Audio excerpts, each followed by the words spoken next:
The untimely demise of Kritika is one of those things that left many players scratching their heads, me included. This anime brawler took its time to release in North America and Europe, and by April 2019, it shut down for good.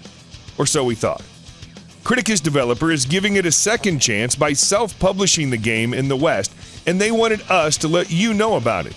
So, besides making this sponsoring video to let you know about Kritika Reboot, we have a cool gift pack to give you, which includes an awesome denim costume, a weapon skin, a pet, and a few other things, such as this creepy Nutcracker doll mask.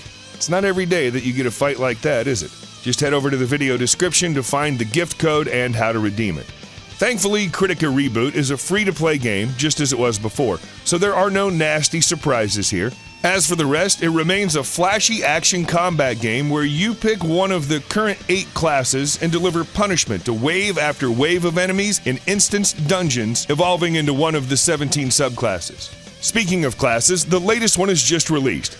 The original name is Hong Ryong, but you can call her Archer, because that's what she is. She brings her pet falcon to the battle, and this feathered companion prominently features in some of the skills. However, he seems to have an obsession for shiny things, as the dungeon ending animation shows.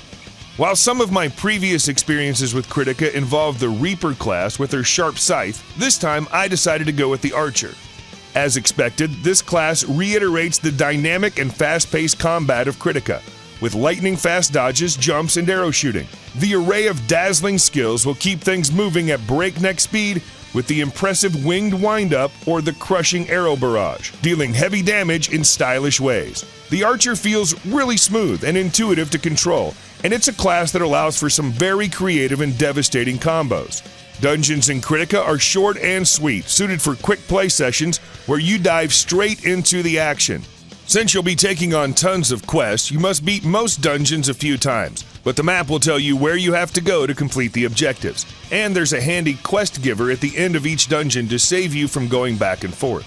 Before that, a huge boss awaits, but a skilled player should be able to deal with every single one of them.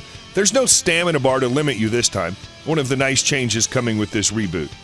While you can venture into dungeons alone, Kritika is better with friends. You can team up with a few other players to rush through the maps, resulting in a relentless flurry of combos and visual effects. PvP is also available, and other modes unlock as you get closer to endgame.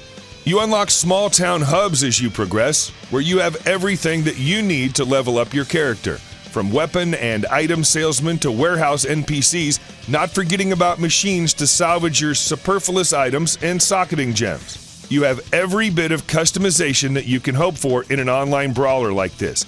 Graphically speaking, Kritika is a colorful and flashy game. The stylish, cel-shaded art direction remains pleasant today, with the obvious focus being on the playable classes.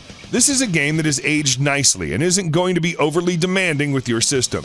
This was just a small roundup of what Kritika was, and what the newly released Kritika Reboot is.